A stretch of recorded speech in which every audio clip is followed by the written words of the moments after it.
This is Another Gay Horror Pod with Stuart Ross and Jesse Tevitt. Happy that, Diva. Hi, Jesse. How are you doing today? Diva. Stuart. I'm doing well. We haven't seen each other in a while. We haven't seen each other in a while. I'm so excited. We're recording.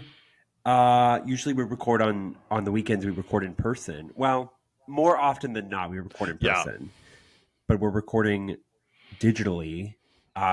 Which is you got fun. A new mic. I got a new microphone. I wanted to try it out. I'm now just a gearhead. I guess I keep wanting to buy more microphones, and I keep not needing to because there's literally we only have 2 mounts. So the next time we hop on camera, it's just you in a room full of microphones. Me in a room full of mouths. I love that. I need that image. No, I think I'm done buying microphones for a while. I have one more in me, and then I'm calling it quits. So is there one that you've been eyeing that you haven't pulled the trigger on? Yeah, there's like a slightly better version of this one that I'm thinking about buying, but I would probably just return this because I like this, but I got a job, sort of, so I actually have money to buy equipment, so I might as well do it now. Maybe there's a world where we get the mic company to sponsor, and then we get free mics. Yeah, if you're listening, Audio Technica, I want to buy you. So call Audio me. Technica, we would love for you to be a sponsor. Audio Technica, please. I already have your turntable. It's what I play my records on. So I love a brand. I also like they're a good brand who make good things. Yes. So it's knowing that. So we haven't seen each other for 2 weeks. I know, which is crazy. There's a lot that has happened in the last 2 weeks. Life updates, sweaty, filled with romance and heartbreak. Actually, not heartbreak. But put together. Heart put together. Heartful. Passion, romance, divas. You went to Folsom. I went to Folsom. I was ass out in the streets of San Francisco for a whole Sunday afternoon. Just being a part of the community, just like getting back to my gay roots, just talking to people, wearing a harness, vibing in the streets of San Francisco, eating really good food, which is not something you think that would go hand in hand with being completely not naked. I was not naked in the streets of San Francisco, but I was close. Was the food? Was it like food trucks in the street, or was this like separate? No, it was like meals before and after. Like I wasn't eating there, but I ate well all weekend. Great. We go to San Francisco every year, so we kind of have our like favorite haunts that we like to go to, and we're both well-fed boys. So But yeah, it was good. We got to see all of our friends in San Francisco. I had a bunch of people take pictures of my Another Gay Horror Pod hat, which was exciting, but also maybe just them looking for an excuse to take a picture of me in my underwear. I don't know. We'll never know. We'll never know. If you found this podcast by taking a picture of me in my underwear and my hat, let me know. I mean, it is your brand, so it's like it's a win-win. It's like a win-win. I could have never predicted that in my mid-30s I would just not wear clothes. But here we are. Here we are. And in a very unrelated, different journey, what have you been doing the last 2 weeks? Unrelated but filled with passion. Yes, as I said earlier, and leather. Leather. I traveled. I mean, kind of. I traveled for fun, similarly to you. However, my adventure and work, because you were a bridesmaid. I was a bridesmaid. Yes. Yeah. No. Yeah. So, very heterosexual wedding. Actually, that's not true. Our friend Jessica, got married. I would peg her as a gay man in a straight woman's body. Yes, very much so. So for the last couple of weeks, we've been sort of celebrating. We went to Vegas, which my first time. Never been to Vegas before. Yeah, Vegas is Vegas. Gotta say, wow. I don't really gamble, but I did. Friend of the pod and I, Quinn, did go gambling one night. I did roulette, which was like fun, very fun. Could do it. Want to do it again. Did a very sort of like varied amount of slot machines, which gotta say, I love a didn't slot love machine. it. Do you? I love a slot machine. So I like when I'm gambling, for me it's like I have $20. I go to a slot machine. I play it as long as that $20 exists. If I ever go above $20, I just walk away. Okay. And then I have my $20 for the next day. I'm not a big gambler, but a slot machine's my speed because I don't know rules. Yeah. Or like also, there's so how to do things. There's so many different types of slot machines. Quinn, who's been to Vegas countless times, kind of had his favorites, and I was like, whoa. So we like went from his favorite to his favorite. It was great. And then so I was there for a weekend. That was the first night. The second night we went to Magic Mike Live, which was incredible. I cannot recommend it enough. If you're even remotely thinking about going, go. Yeah. So I mean, the guys are hot. That's like one of the reasons to go. But the choreography and the dancing and the costume changes, everything was also, there's like a story arc. Everything was just so well executed. And you were just there for the story arc. I was there for the story arc. Yeah. You were reading Playboy for the articles. It was great. And they managed to make sure that everyone in the audience had time with like a dancer, like toward the end of the show, with a mic. Yeah, they like made like the dancers. There was maybe like 15 of them scattered, and like that's a sort of like lot. Yeah, they covered every corner of the audience. It was great. Yeah, they covered it. Yeah, they did.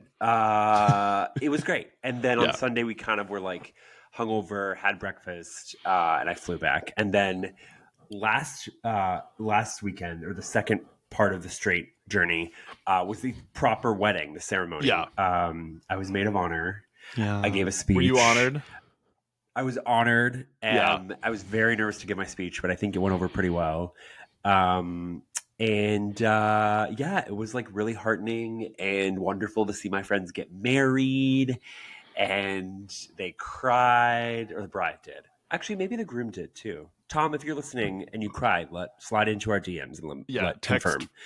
Text I cried to 40404. Yes, yeah, exactly.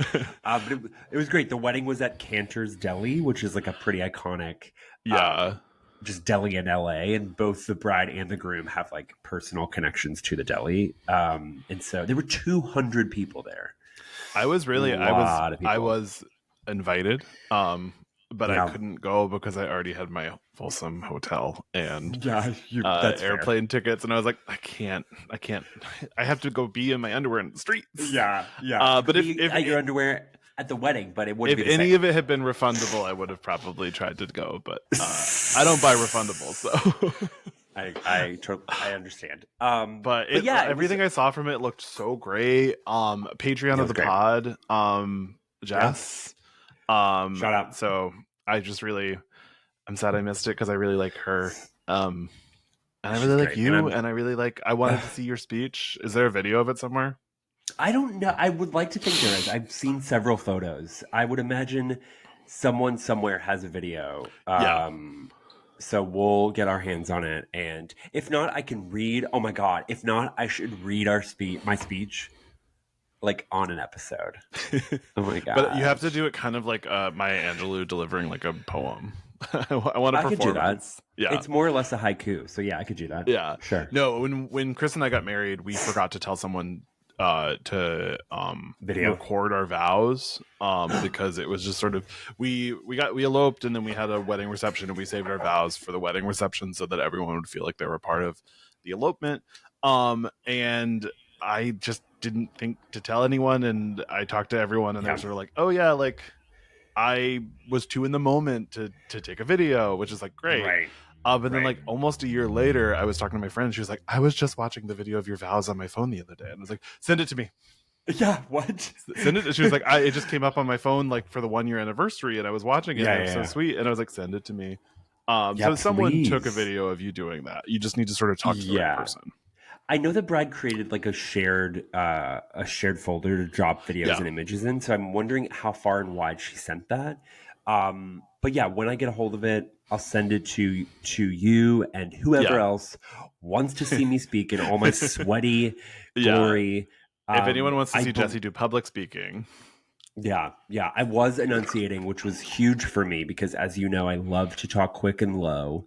Yeah. So I think everyone could hear. Well, that's not true. I think most people... let me say this. The people that could hear me understood me. Yeah, the girls who got it. And exactly. Exactly. So all in all, great past few weeks. Yeah. It's been so weird. Tired. Yeah. I'm exhausted. Especially because I am, as I previously mentioned, working again. Yes. Yeah. So but it's I keep being like, oh, why am I so tired? I'm like, oh, I'm just not used to working 50 hours a week anymore. Yeah, I'm just not used to it. You're driving a lot too. I'm driving to Santa Clarita every day, which is not fun. Because I'm not a driver. I'm like a passenger. But I can't. And yet you drive so much. So that's probably why. I don't normally. Yeah. Unless I have to. Right now you do. Yeah. It's like. Yeah. I mean, right now I'm thankfully not like. And on the movie, I was like driving around LA and like doing all that shit. And this is like I go to work and I come home. Like I'm not driving during the day that much. So that's at least good. Are you sitting in traffic a lot though? No, it's generally a reverse commute. So when everyone's driving into LA, I'm driving to Santa Clarita, and when everyone's driving out of LA, I'm driving to LA. So it's it's not bad. Right. It's just like miles wise. My car is very like, I don't do this. I'm like I sit in the garage most of the time, and I'm like fair. But that's a lot. No. So I think this is the longest we've ever gone without recording. I think so too. Well, 2 weeks, a couple weeks. Yeah, I think we've done that. I think we've done a week, but I don't think we've ever done 2 full weekends off. So that's a new journey for us. I feel like when I went home, in June, was it in June maybe? No, because we recorded Texas Chainsaw Massacre from your home and my home. Yeah, we did. That's right. We did do that. Yeah. So we're girls on the go. This is a traveling podcast. I like how we are currently a half mile away from each other, but we're recording remotely. Yeah. Because I wanted to try out my new microphone, and I also kind of didn't feel like walking down the hill. Let's be real. That's fair. It is. I will say it's fall. I think we've reached fall in LA. So temperature wise, it's been cooler, which means it's 68 degrees right now on its way to 75. So fall in LA. Love it. Love it. Should we get started on our the meat and the potatoes of our podcast? You know I love meat and potatoes, and you know I would love to get started. Yes. So we are now in our second of 4 Halloween timelines. Yeah. So here we are. And that's not including Halloween 3. There's so many timelines. I just don't understand. I'm like, sure. Yeah. So last year we covered Halloween 1978 as well as the David Gordon Greeniverse.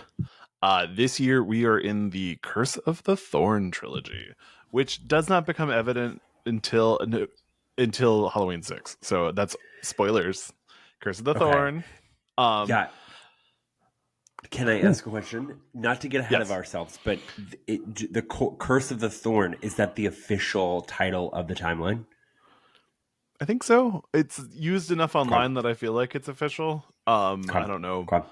This isn't David Gordon Green where he like came in and like was the auteur behind the 3 movies. Like this is just like 4 random people, 4 different directors, a bunch of different writers, 1 producer, Mustafa Akkad, sort of coming together to make like, let's see how much money we can make from Michael Myers. Which honestly smart. If I owned Michael Myers, I would see how much money I can make from him. I mean, America, fuck yeah. Are you moving your microphone? I am moving it a little bit. Sorry. Did you hear that? Yes. Whoopsie. At least I'm not going crazy. Sorry. Okay. Are we good? Okay. We're good. Curse of the Thorn. Well, we're talking about Halloween 2 today, which is like not thorny. Not thorny at all. But I'm going to log line us in. Please do. Yeah. After being taken to a hospital for his attack on Laurie Strode, Michael... I keep reading these dumb AI generated fucking Google. Nothing on Google real anymore. You know what? I'm going to make it up. Okay, let's see. You, as someone who knows the franchise as well as you do, let's see what you got. In a continuation of the nights of 1978, Laurie Strode is taken to Haddonfield Memorial Hospital, where she is pursued by Michael Myers, who may or may not be her brother, depending on the timeline you're in. Great. That was way better than anything Google AI could come up with. That was great. Did Google's you just come up with that off the top of your head? Yeah. Oh my God, that was great, Stuart. Wow. I'm so smart. Okay, well, let's just say, please just say thank you. Yeah. So yeah, we have Jamie Lee Curtis as Laurie Strode, Donald Pleasance returning as Dr. Sam Loomis, Charles Cyphers returning as Sheriff Lee Brackett, Dick Warlock, which is an incredible name, playing Michael Myers. It's so good. Is that real? Is that a real name? I think so. I hope so. I hope he's not lying Warlock. To me. Respectfully. Penis Warlock, which was my nickname in college. We have Lance Guest as Jimmy and Pamela Shoop as Nurse Karen Bailey. This movie, have you seen this movie before? I have seen this movie before. I've seen this movie a few times. I realized watching it this time, I saw it at a very young age. It might have been one of the first R-rated movies I'd ever experienced. Pre-Halloween. Yeah, and I think we'll get into it, but the sex scene in the hot tub was like kind of defining for me. Titillating. Like I was like, watching it this time, I was like, oh, I remember feeling some sort of way about this. Yeah, you're Titties. Like, that's why I want to have sex in a hot tub. Yes. Yeah, a very hot tub. Yeah, this movie, it's interesting because it came out 3 years after the original Halloween. Right. It is part of some sort of contractual thing where John Carpenter was able to get a couple picture deal in order in exchange for producing and writing this movie. He has said that he was drunk the whole time he was writing it. Oh my God, really? Yeah. He sort of stole the sibling twist from Empire Strikes Back. Oh, or he stole the sibling twist. Yeah, because you find out that Darth Vader is Luke's father, and you find out here that Michael Myers is Laurie Strode's brother. So it is like it is one of the better Halloween sequels. Just in the fact that it looks good, it's well acted. You have Jamie Lee Curtis in a very questionable wig the whole time. Yeah, sure. But it's also very. Oh, go ahead. It's also very, in a lot of ways, Giallo inspired. The lighting, the single, well, not single location, but the cinematography is inspired, and I also think it's exciting that I think of the sequels outside of the David Gordon Green movies, this has fingerprints of John Carpenter. Yes. Right? Like he's in the music, he co-wrote the script, so it was exciting for me to be like, oh, like even though he's not in the director's chair, like he's still involved heavily, which was exciting. Well, and the score in this movie fucks. It's great. It's great. I walk around listening to this score all the time. Because it's so good. It's like it makes me feel fall. It's very like the synth and the dun, dun, dun, dun, dun, dun. It's just so good. If you look at the soundtrack online, it has like 7 alternate versions of the Halloween suite. So sometimes I'll just listen to all of those. Were some of them recorded like later? Like I think it was just all recorded for the movie, and then a lot of it wasn't used because he records. He writes and records so much that he doesn't actually use for like movies and stuff, which is why he has all those like Lost Themes albums. I love him so much. I know he is such a prolific composer, and then just like also a guy who directs. He seems like a cool guy. He's just like, let's hang out, make music, play video games, like. Smoke weed. Smoke weed. I'm still waiting for his Dead Space movie, which he's gone on record to say he'd love to make. So if a major studio is listening, please throw all the money at John Carpenter to make a Dead Space movie. Yes. Please. Because we need it. We need it. Very. We need it. Yes. So we start the same night. We start with footage of the first movie. Some of this footage is actually not from the first movie. Okay. So there's scenes where, like the scene of Laurie talking to Tommy and Kyle Richards is from the first movie, where she's like, "Go down to the McKinseys and do all this stuff." But then when Michael gets shot and then shot off the balcony, it's new footage. Yeah, because he ends up falling off a different a balcony off a different room. Yeah. It's like it's a different balcony. I think it's the same house, but I think it's a different I think he falls into the backyard in the original version. He falls into the front yard in this version, which I'm not sure why they changed that. But they really wanted to do some different things. Yeah, retconning which balcony he falls off of is certainly a choice. I mean, it could have just been like a difference in the house or something like that, where they knew they had to reshoot it. And I mean, it doesn't. This is also back when it didn't matter. Yeah, maybe it was just like was on a soundstage. It was a real house, but yeah. This movie didn't cost enough to build a house on a soundstage. To build a house, yeah. But Donald Pleasance, he looks so much older in this movie. Do you think so? I was just thinking about how he doesn't. Like, because I mean, we watched, spoiler alert, Halloween 4 as well, to talk about later. But he looks the same age in that, and I was like, I don't think he just. I think wearing the trench coat and like the manic energy just makes him seem. It just makes him, the trick. It just makes him seem like youthful. Always youthful. Wow, not youthful, always old. Yeah, always old, but in the same kind of way. Yes, exactly. Yep. Yeah. So anyway, so you're saying in 2 years he's aged a lot? I think so. Yes. I mean, it looks like he drank a bunch of years off his life. I mean, he was a prolific drinker too. That tracks for the character, I think. Yeah. As well. Yeah.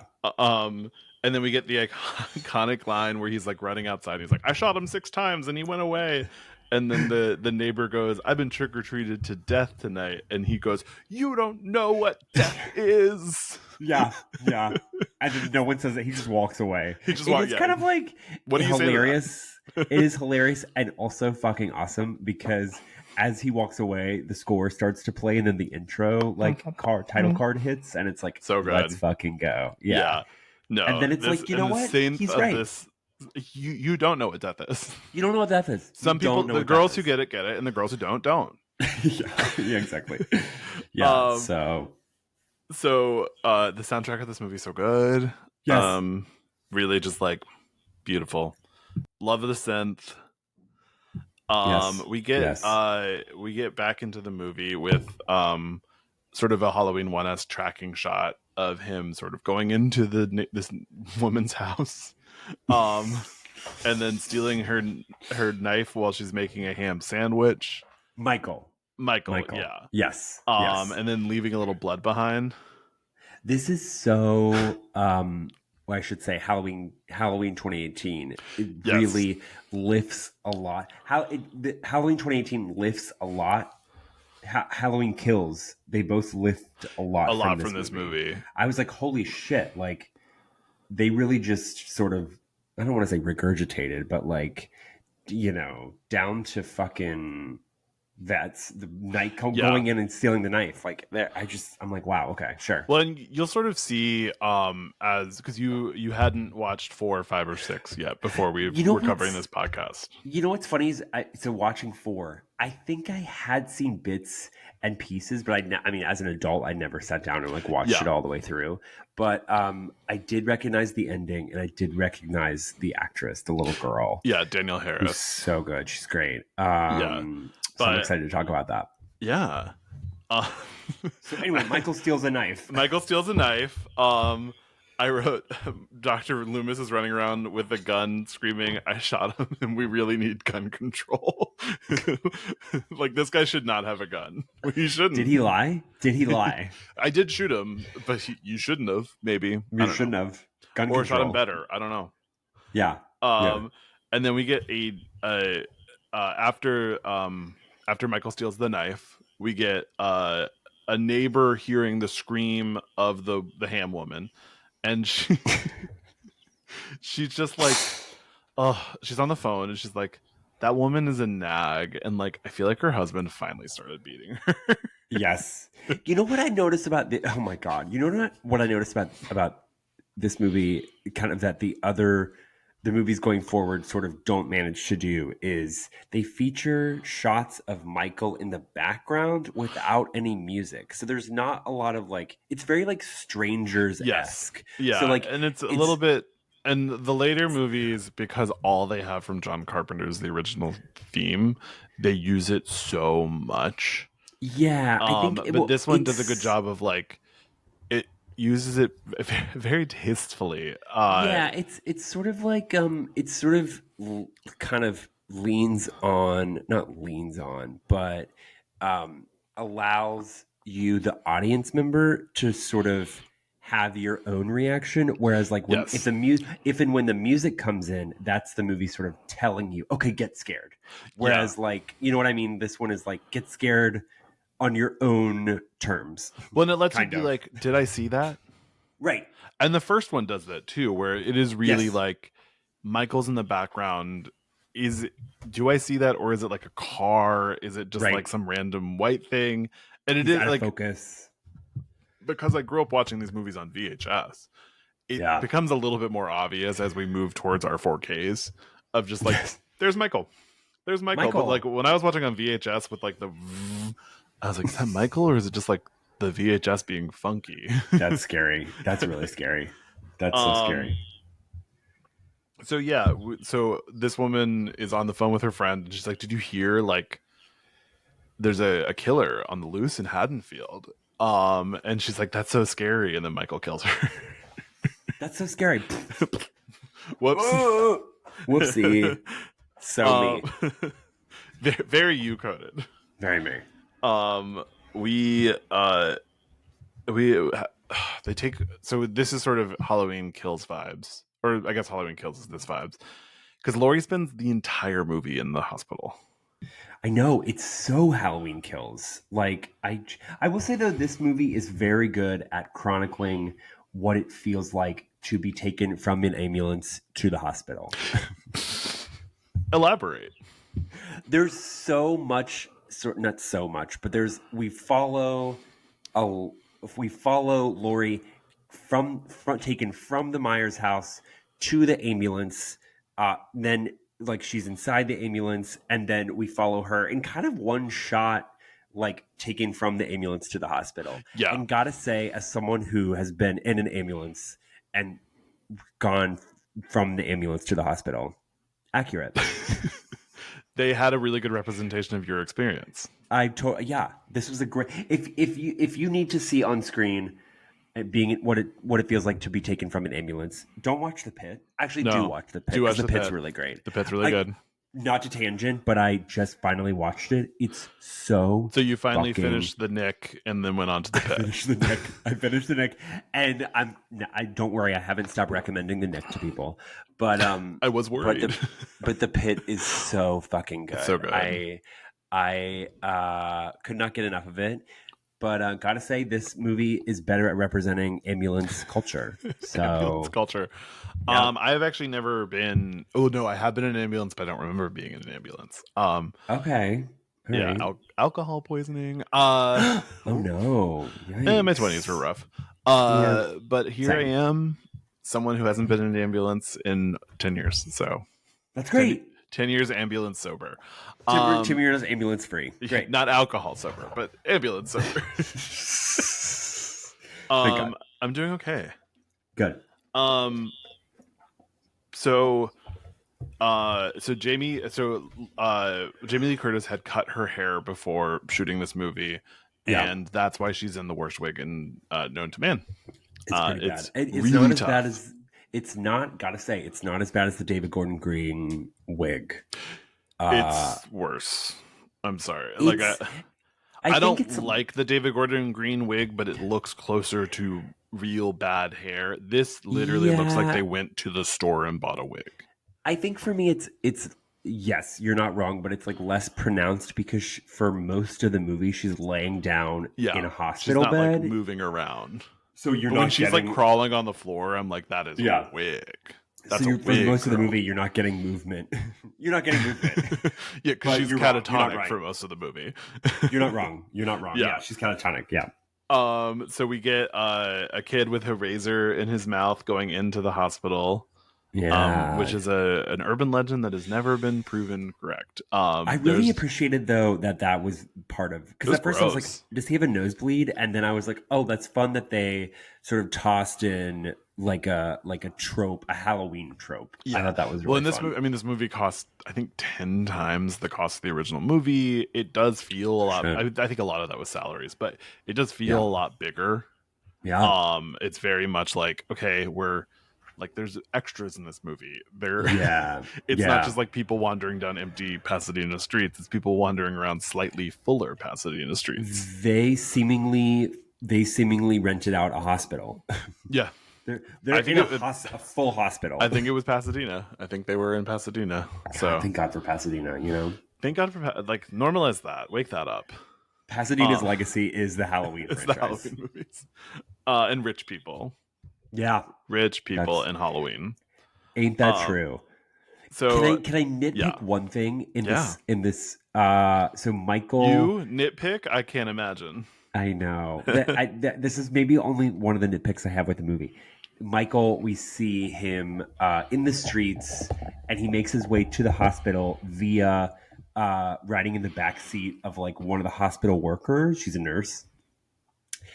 We see Michael walking through the street. Yes, he does that. Walking through the street, and we see he walks by the nurse's car, like she's driving past him, and then like the next scene, we see her arrive at the hospital, get out of the car, and then we see a shot of Michael in the back seat. So I was just like, I didn't even notice that. Like, because there's also a shot of him. This is a little. Let me pull up my notes. Oh yeah, sorry. I skipped ahead. Maybe very far ahead. Not very far ahead. No, but he's going down. He's downtown Pasadena. He's made his way downtown. Making his way downtown, and then someone walks by with a boombox, and the radio is like, Laurie Strode is at Haddonfield Memorial Hospital, which was like HIPAA, found dead in a ditch. And then he walks towards a sign that says Haddonfield Memorial Hospital, and he just walks by it. So I've always just been like, he just walks to the hospital. Yeah, I mean, as soon as she pulls up, she gets out of the car, and then Michael we see in the rearview mirror or the side view, he's like in the back seat, and I'm like, how did that happen? But he's a sneaky little bugger. True, I should not have skipped ahead of this part. Loomis fucking is on the prowl, like you said. He's in the streets with his goddamn gun, waving it around, and he shoots a person he thinks is Michael. He doesn't shoot him. No, you're right. He doesn't shoot him. He waves his gun at someone, and we're also let me. This is so they're driving around looking for him in Brackett. Okay, so here's another like a little nitpick thing in the TV reporting in the beginning.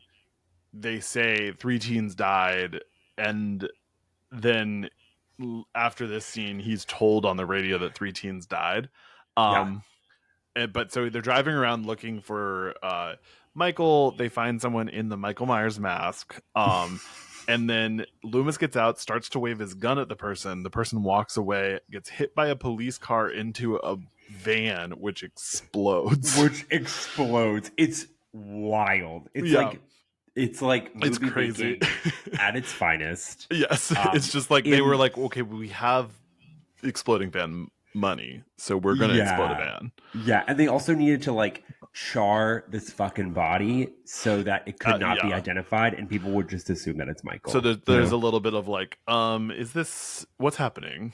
Is it not the doll dead? Is Michael Myers the doll dead?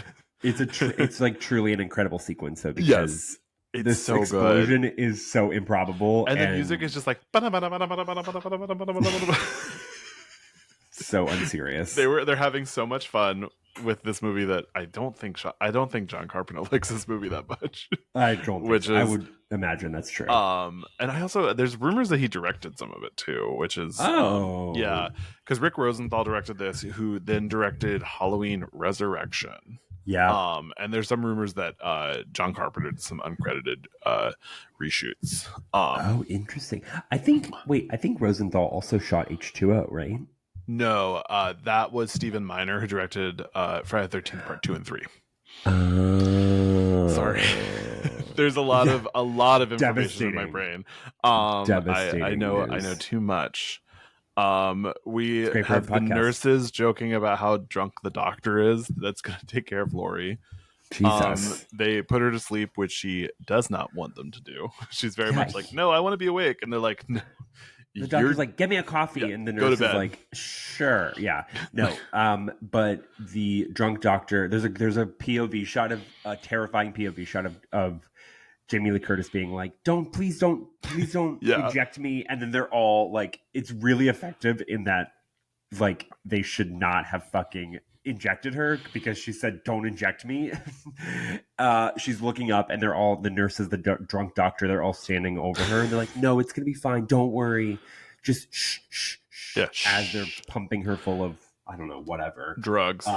Drugs, yeah. But we don't see this doctor again, do we? We do it briefly and then we see him later. R.I.P. We see him later. Yeah, you're right. R.I.P. Okay. So we're back to Brackett. And him and Dr. Loomis on like their weird buddy cop journey, and someone radios Brackett and is like, your daughter's dead.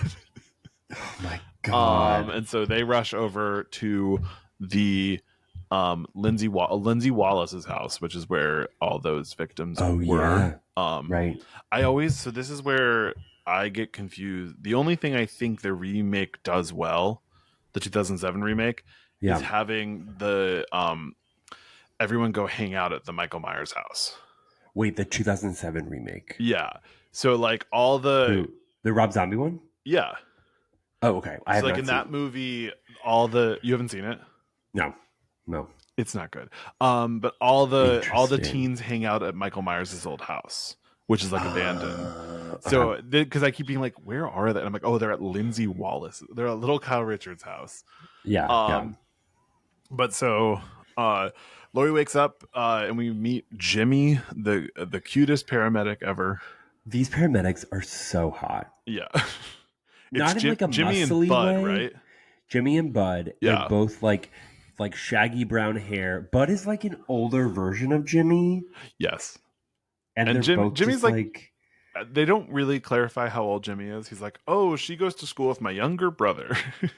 Yeah, and yet he's like pining over Jamie Lee Curtis. I mean, I get it. She's beautiful. Yeah, that's true. Yeah, she's beautiful. Even in that wig. Yeah. Especially with that wig. He has a wig fetish. He does. Yes. He's like, can I take it off? And she's like, no, it's my real hair. He's like, that's a wig. He's like, that's not true. And then we get Brackett seeing Annie being pulled out of the house on the stretcher.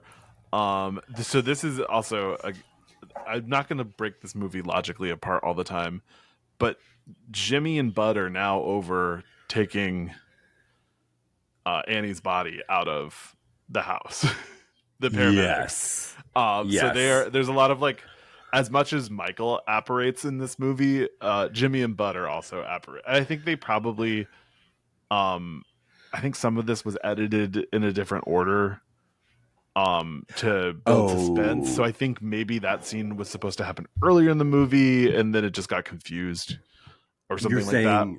You're saying that they are just kind of like everywhere in this town. They're everything everywhere all at once. You know what? This town, small town.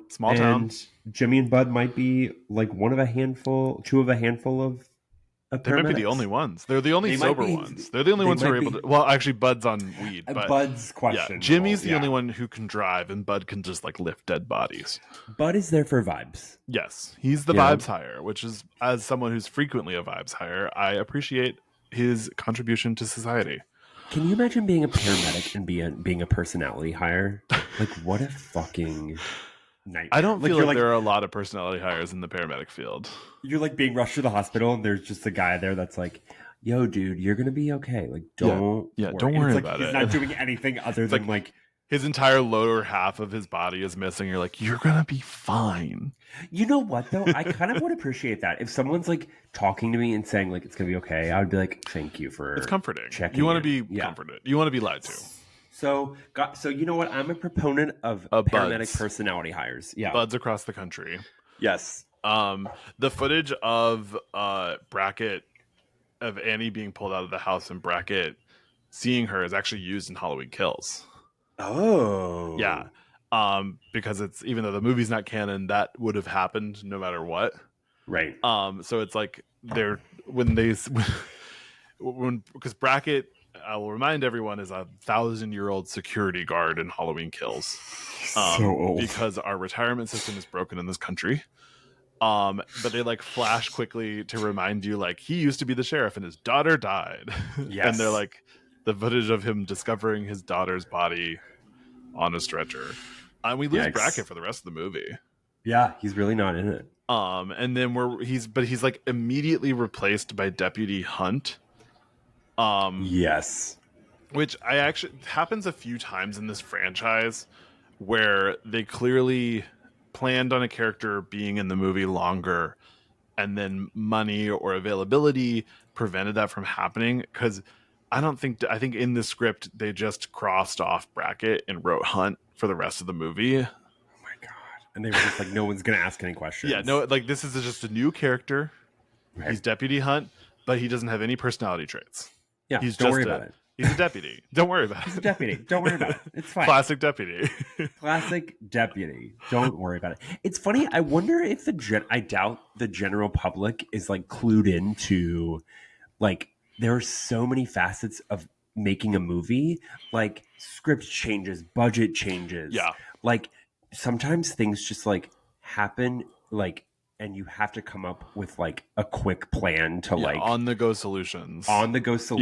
And those often, like, not often, but like translate on screen. So I should be more considerate about my nitpicks, because like those nitpicks might be the product of like an on-the-go solution that the cast and crew just didn't have a chance to like really work out. You know what I mean? I don't think you have to be kind to movies.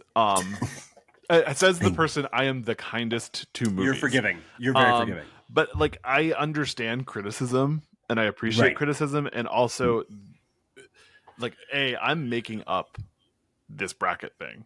This could have always been the plan that he leaves halfway through the movie. I'm just saying, from Deputy Hunt's characterization, it could have just been Brackett the rest of the movie. Right. And it is interesting to think about, though.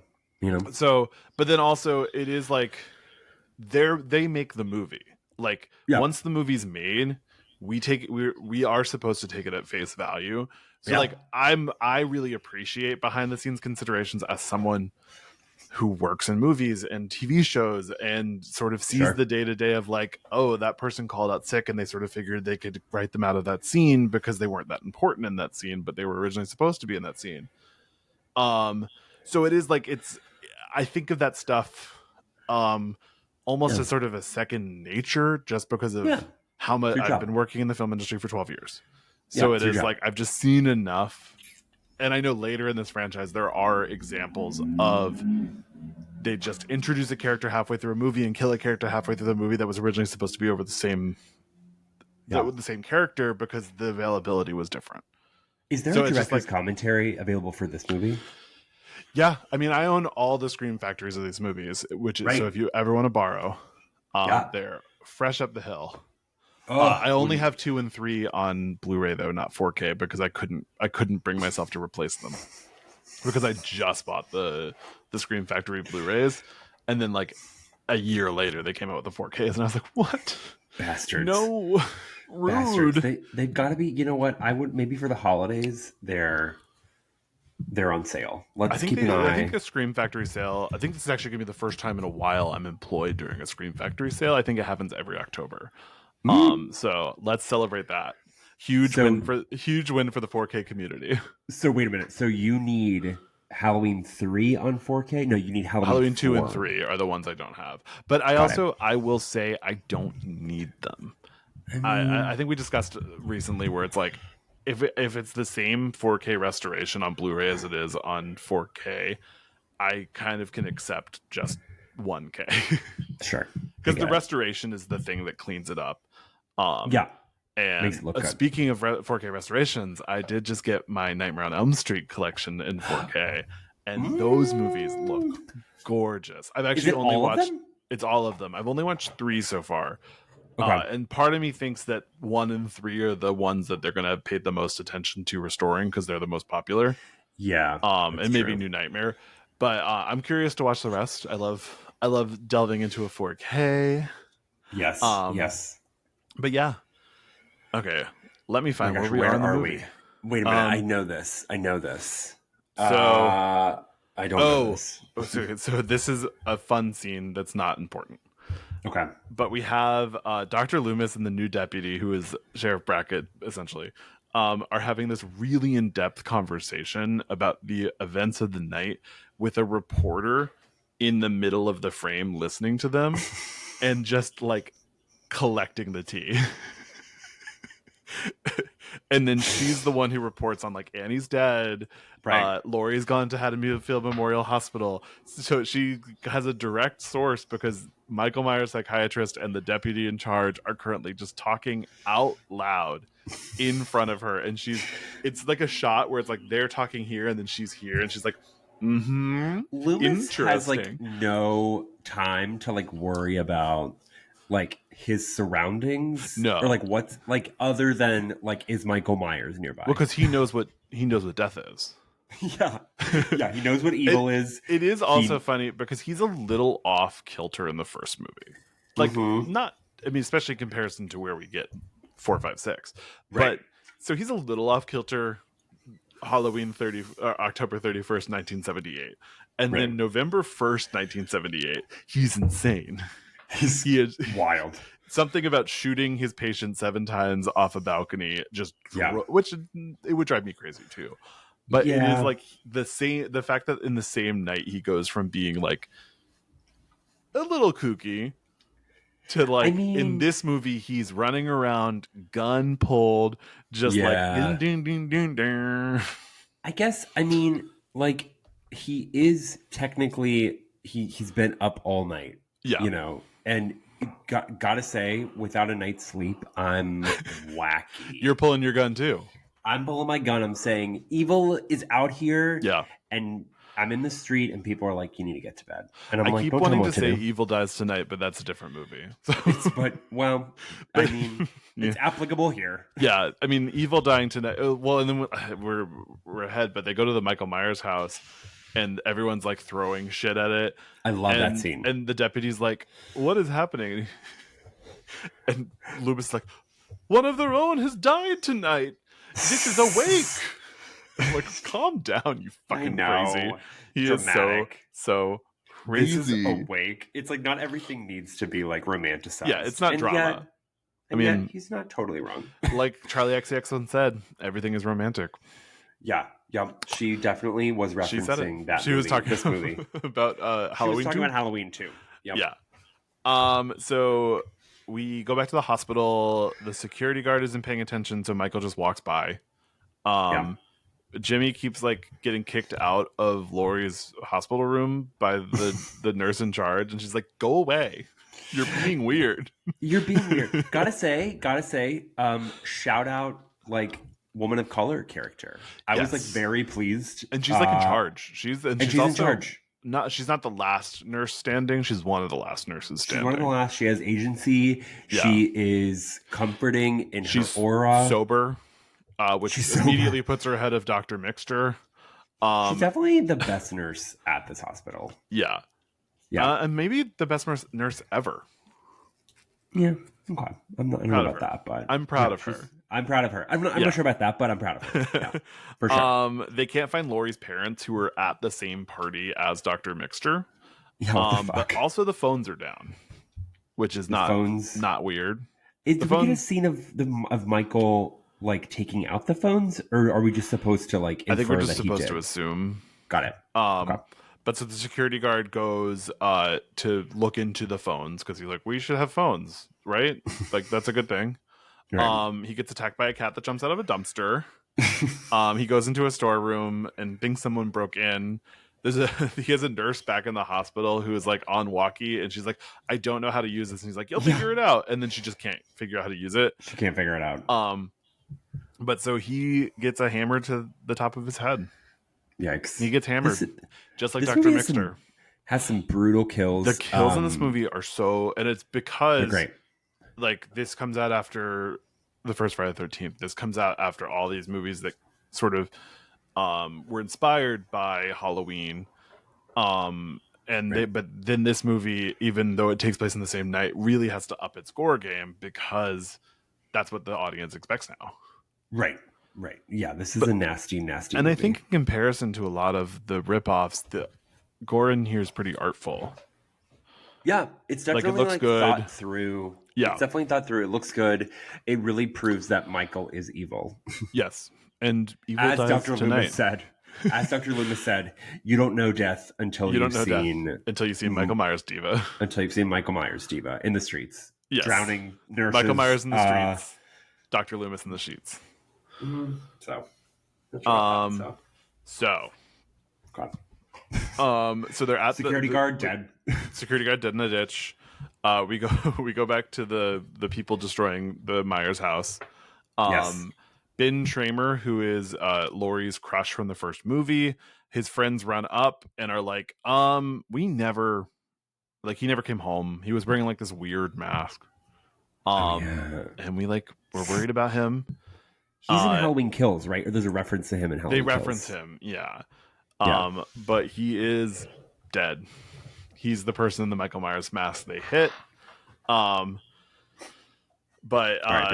It's R.I.P. Ben Tramer. But at least she has Jimmy, the hot paramedic, so she's recovering. She's good. She's thriving. He's cute.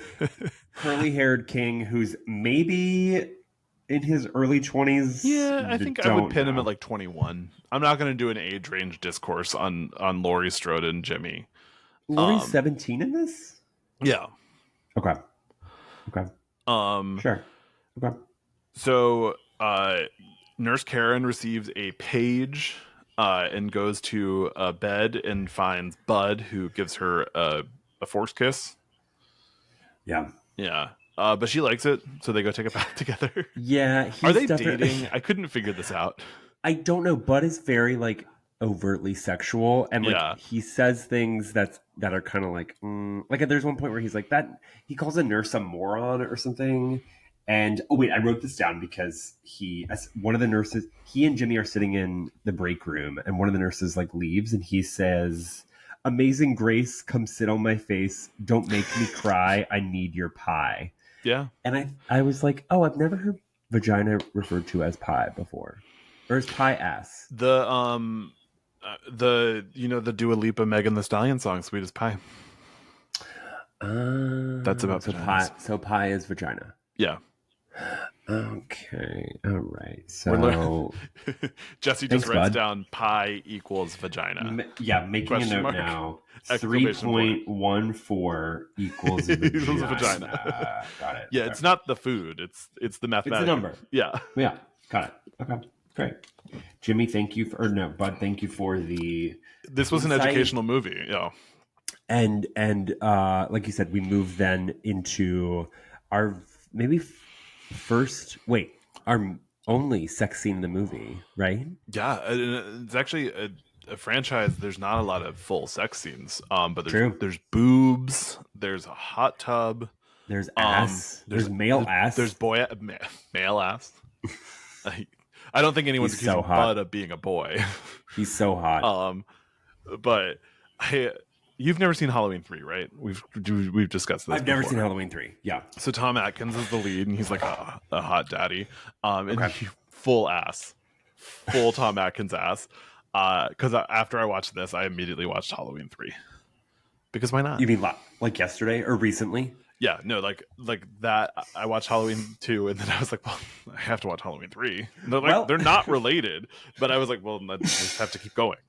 I can't let myself not do this. Yeah, you treat yourself. Yeah. So we get probably one of the most iconic deaths of this franchise, which is in the background. Bud gets out to go check on the temperature of the hot tub because Michael has turned it up too hot. Yeah. He gets strangled in the background. Michael Yeah. comes up and puts his hand on Nurse Karen, which cannot be washed. No, but he like She starts to massage her, and she's she like, like "Oh, bites it and like puts it in her mouth, and I'm like, that tastes like dead dog. Like, yeah. I mean, maybe she's just blinded by horniness, but yeah, her back is to Michael, so she wants can't those see that it's Bud. fingers inside of her, no matter how she can get them. Well, Bud does say like, "Can't wait to put." Bud does say like, "Can't wait to finger you." Yeah, which honestly, effectively, king. Anyway, so Michael's giving her a full massage, and she's like, "I love it." And then she turns around and is like, "Ooh, you're not the person I thought this was." And then and then at this point, the hot tub is so hot. She's out of the hot, or is she in the hot tub? She is out. She's like sitting next to it, but she's out of it because it was too hot. It's so hot. Yeah. And then Michael like starts to fucking plunge her head underwater, and it's so hot, and like as he like periodically brings her head up, her face is like peeling off from the temperature. And it's like, this is gnarly because she's fully naked. It's like this, especially in comparison to Halloween 1, which is a very like slowly strangled, stabbed in the stomach. Like there's some nudity in that movie, but it's not always fully related to. It's not this aggressive. It's not brutal. I guess it's not brutal. One of Laurie's friends gets murdered with her top off. Yeah, but this is thought out. Yeah, this is a brutality that he's not really. He's a little bit more surgical in the first movie, where he's just sort of doing what he needs to do. But this, he feels like he's having a little bit more fun. He's creative. Yeah, this is a nasty movie. A creative king. Yes.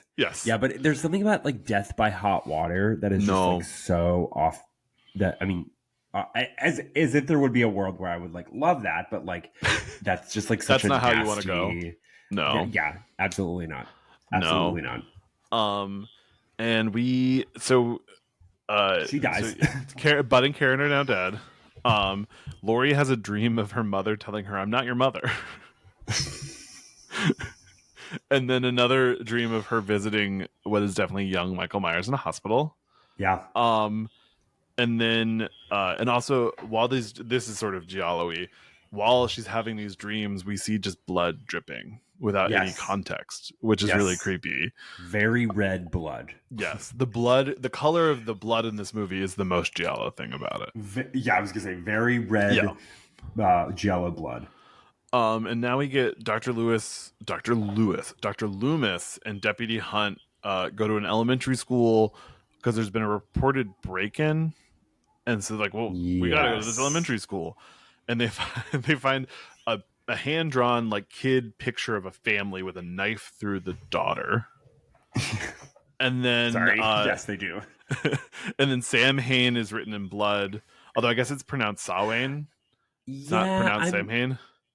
Wait a minute. Can you? I guess we'll get into like what that means. It's a Celtic term, sort of, for Halloween, I think. Yes, Loomis says like he explains it, but for me it implied that like Michael was like a scholar. He's well read. Oh, yeah. Okay. So it's the pursuit of making more movies in this franchise always results in demystifying Michael and trying to find a way to explain why unexplainable violence happens. And so like the first movie is scary because a guy breaks out of a mental institution and kills a bunch of people. The second movie loses some of that because they had to be like, well, he knows what Samhain is. Like maybe he's doing a Celtic murder ritual. I'm like, I don't feel like child Michael Myers. And then they sort of, and you'll continue on as we go through 4, 5, and 6. They just try to like keep expanding on this like weird idea that Michael is a force, and he's like here to like correct things and like sacrifice, and it's just like it's too much. Yeah, and I also think maybe I'm just theorizing. Okay, so this was 1980. This is the early 80s, late 70s. Yes. So like cults were very much prevalent. So I wonder if like they wanted to tap into the fear of cults and the fear of, people committing sins to appease a larger quote unquote deity, But it almost feels like they should have just gone with that and just had him write Satan on the bulletin board. Or like a cross, or like an upside down cross. Yeah. Well, and, in the 2000s, when they were working on a Michael Myers vs. Pinhead movie, because Dimension owned both of them, so they're like, well, we got to figure out how to connect it.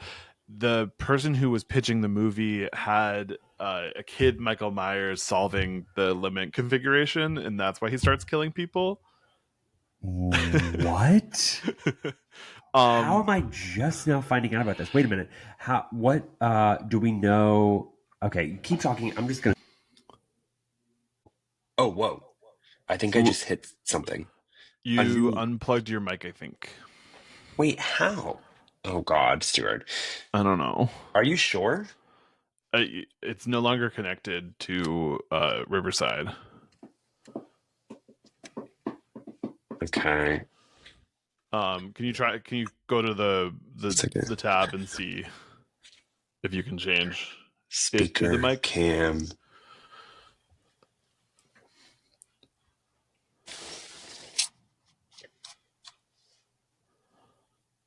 Can you hear me?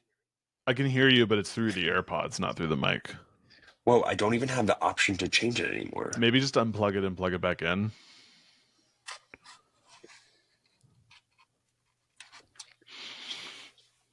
Okay. Unplugged it, plugged it back in. You can mute while recording, but you can't switch mics. That doesn't make any sense.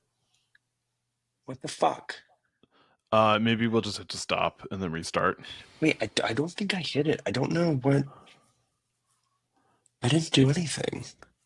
Okay, yeah, let's start and stop. This must be so sensitive because I barely touched it. Yeah, that's actually happened to me while we were recording before. Oh my God. Yeah. Shit. I mean, we'll listen to this and like maybe I just buy another one of these microphones and then just have that be our traveling mic in case we need it. Oh yeah. Okay. Okay. So at this point, we get our nurse from Halloween 1, who's also in Halloween H2O and Halloween Kills, and she comes to the elementary school, and she's and Dr. Loomis is like, I didn't even recognize you. And she was like, you saw her 2 days ago. Michael tried to kill her in your car. You should not be like, I don't recognize you. But so she goes, she's smoking like a fucking chimney. Dr. Loomis has been in the school. We used to be able to do that. Back before woke culture ruined our country. But so Loomis has been ordered back to Smith's Grove by the governor of Illinois. And there is a marshal waiting outside to take him back because they've had enough of Dr. Loomis's bullshit. Love that the state is involved. Love that the entire state is in. The entire state is like, we got it. We got it. We'll take it from here. We have to get this guy off the street. He is waving his guns at people. We do not care for that. Yeah. Yep. So Jimmy finds Lori catatonic in her bed. Yeah. And they're like, we have to find Dr. Mixter. Like, this is bad. Like, she's not supposed to be catatonic. She's supposed to be atonic or whatever. Yeah, she's eyes fully open. They're like, are you pupils dilated? What's going on, Deepa? And she's not responsive. We have Nurse Janet. She goes to find Dr. Mixter, who is dead with a needle in his eye. And I'm not... Which might have done himself because he was wasted. Too drunk. So who knows? Yeah.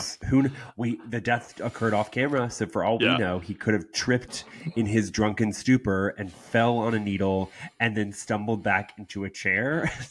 I don't think we're led to believe that. You're gonna write it down as a maybe. I'm gonna write it down as a sure. And then Nurse Janet gets killed with a needle full of air to her temple. R.I.P. Which is sad. This is so wild to me that like air in a syringe could kill you. You know? Yeah. That's why I never put syringe is full of air into my... Stop. I'm going to stop you right no there. matter how many times the kids tell me it's cool, I won't do it because peer pressure doesn't work on me because I have no peers. Yeah, kids these days. Yeah. Kids these days. But yeah, RIP to this nurse. Love her. A brutal, brutal death. Yeah. Michael goes to stab Lori in her bed. He's stabbing with a scalpel. Yeah. I do like how this movie continues the like Michael Myers just kills with whatever's around him. He loves a big knife, but like scalpel will do. Yep. But thankfully for Lori, she's not catatonic anymore. And she is out of her bed, but she put pillows in her bed to make it look like she was in her bed. So was she faking her catatonic state? I don't think so. I think this movie just has trouble tracking what's happening. Because I kind of like the idea that she kind of sought to fake. I don't know. But she would have been faking it for Jimmy, which is not someone that she wanted to think that she wasn't able to move. That's true. Yeah. Interesting. Let me think about it. I did write here that John Carpenter put his whole Carpentissi into this soundtrack. That's not wrong. It's not wrong. He put his whole pie into it. His whole pie. Pie hole. 3.14. John Carpenter said 3.14. Yeah, and I said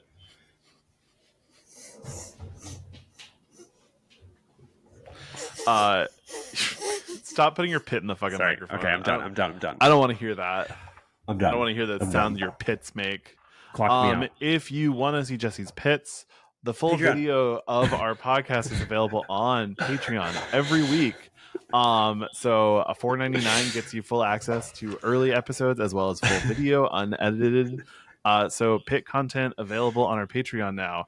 I wouldn't have put him up to it, but he did it himself. So screenshot. Here we are. Screenshot that. I don't know how to do that. Yes. Okay. Well, sure. I'll find it. Okay. Well, I'm not going to screenshot it because you should be on our Patreon. It's true. Wait a minute. Maybe. Hang on. I have to work around my mic. Shift Command 4. No. You know what? Never mind. I'm not gonna like fool around with my computer because I'm scared of your microphone. So me too. Yeah, I'm not gonna do anything. So Jimmy goes to find Nurse Alves, who is our nurse in charge, and her all the blood is dripped from her body. Michael Myers is a medicinal person. He took all the blood out of her body. He was like, know what I don't like? That woman with blood in her body. A lot of blood. Yeah. A lot of blood. Enough blood that Jimmy slips on it and falls and knocks himself out.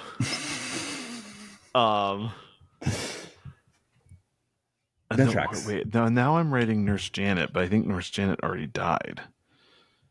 Did she? We have another nurse whose name may or may not be Janet.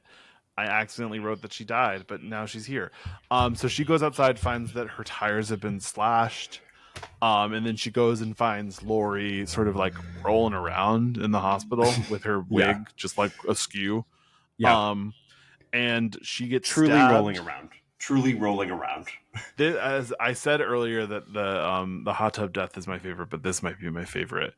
So the nurse gets stabbed with a scalpel, lifted in the air, and then her little shoes fall off. Which is a reference to the original, right? Yes. Yeah. Michael loves stab and lift. It's his classic move. Yep. If he had stabbed, lifted, and then pinned her to something, that would be like the trifecta. Right. But he's a stabber, he's a lifter, and he's a pinner. SLP.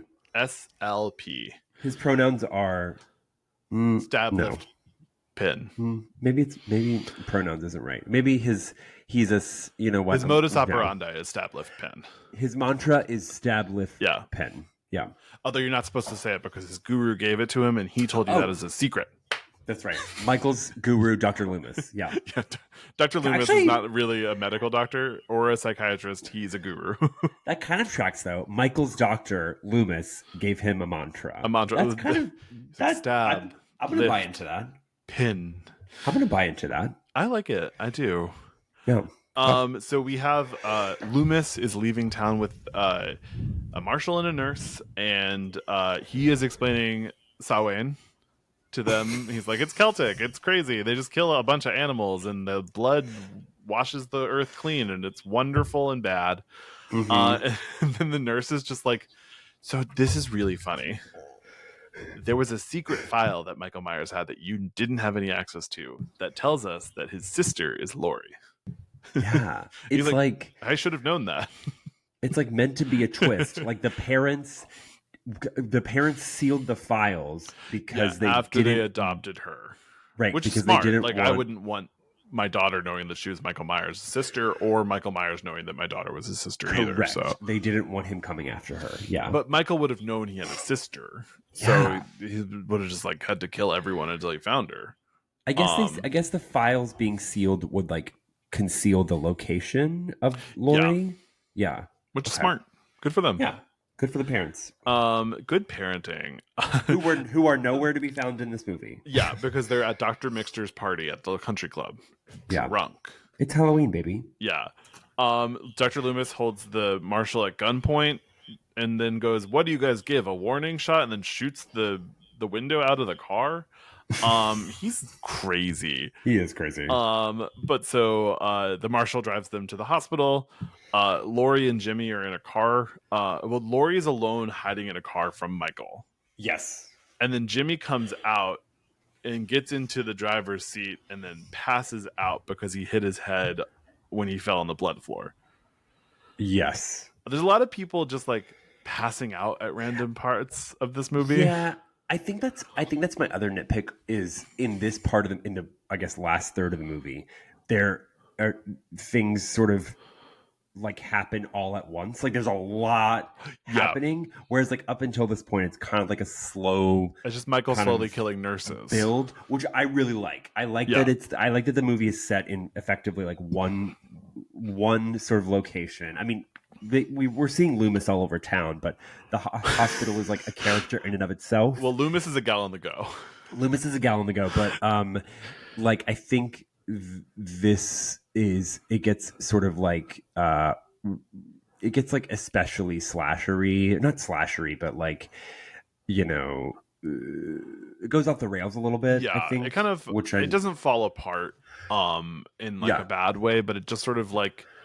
The expectations of what a slasher movie should be in 1981 catch up with it, where I do feel like the first 2/3 of this movie are very much like visceral and like kind of quiet killing and like Laurie sort of wandering through the hospital, and then it's like we have Loomis is rushing to the hospital. We have Laurie who's trapped in a car with a horn going off. Laurie can and can't walk at various points in this movie. Which is kind of frustrating because she like walks to the car and then when she's leaving the car, she can't walk. She's crawling and then she can't get Loomis's attention. I think the first 2/3 of this movie take everything that worked about the first movie and sort of dial it up. And then the last third, I think what you said about it devolving into the slasher trope around this time is like hitting the nail on the head. Like, it's very it like also just starts Friday to feel very 13th. written. Where it's like, this is like Laurie can't walk because we need her to not be able to get Loomis's attention, but she could walk earlier. And Jimmy was able to get all the way out of the hospital, but then he passes out when he's sitting down because we need to hit the horn to get Michael's attention. Right. And so it is like the things that are happening don't actually make sense. Right. They just make sense in the fact that they bring the next thing that needs to happen. Right. Which is like, and like once we get, because now we get Laurie gets up, she's running into the hospital, Dr. Loomis is in the hospital, Michael's chasing after her. From here on out, it's great. But like just sort of how it goes, like the 10 minutes of getting us into our places for the finale are a little like wobbly. Where it's just like I'm not buying a lot of the decisions that are being made, and like we get the huge lore dump of Laurie is Michael's sister, and that's just to get Loomis to the hospital, and it's like not a really interesting twist, and right. So it's just like it's written, and it's like also that funny to watch it like now having seen so many Halloween movies, Yes, like, and that being them being siblings is like such like a pillar of the franchise, and like now watching this movie, like, oh, they're siblings, oh crazy. my god, like that's crazy. insane. It's really funny. It's what really, a twist. really funny. What a twist. Yeah. So okay. Yeah, where are we? So this is where Loomis and I keep calling him Lewis. Loomis and Laurie are together. They're in the hospital. He shot Michael. Loomis tells the nurse to go to help. The marshal keeps getting too close to Michael, and Loomis keeps being like, "Don't. He's not dead. He's gonna kill you." And the marshal's like, "I don't think he's breathing. I'm gonna touch him." And then Michael stabs him and slits his throat, and then the marshal's dead. So I'm gonna touch him. It's interesting in these two movies how little screen time Laurie and Loomis share together. Yep. They essentially are together in the last like 6 minutes of each movie. No. Yep. They're kind of star-crossed lovers in a weird way. They're absolutely that's absolutely true. Father figure and daughter, I guess. Their schedules did not align. No. So they flee. Michael stabs Loomis, and then he hears Laurie's voice and sort of pauses for a second, and then starts chasing after her. Yeah. She shoots him in the eyes, which is so. This is like if you go to a Halloween store, the prevailing Michael Myers mask is the one with the blood coming down. Oh, yeah, nice. And I think it's because at some point they made a lot of them, and then just are still selling them. Yeah, because you'll find like a limited amount of like Rob Zombie Michael Myers mask. You'll find a limited of the David Gordon Green one, and then there's always just a wall of Halloween 2 Michael Myers mask with blood coming down. Oh, I love that. And so he's blinded because he got shot in the eyes. Laurie is a crack shot, but not good at stopping. Like she's like, I'll shoot you directly in the eyes, but I'm not going to shoot you in a part that's going to kill you. Yeah, she's like a sharpshooter, unbeknownst to literally everyone. A very ineffective sharpshooter. Yeah. So she can't walk, but she can't walk, but she can shoot, mama. She's like the Annie Oakley of Haddonfield, Illinois. Yeah. So we have Michael sort of covering his eyes, swinging his knife. Yeah. And then we get like a really good like. Yeah. Which is cool. And then at this point, Loomis starts to turn all the nozzles of the gas and oxygen in the room. Yeah. And then Laurie joins in. She's figuring out the tea. Yeah. And so Lewis, I cannot say Loomis. I don't know what's wrong with me today. Loomis, Laurie. Loomis.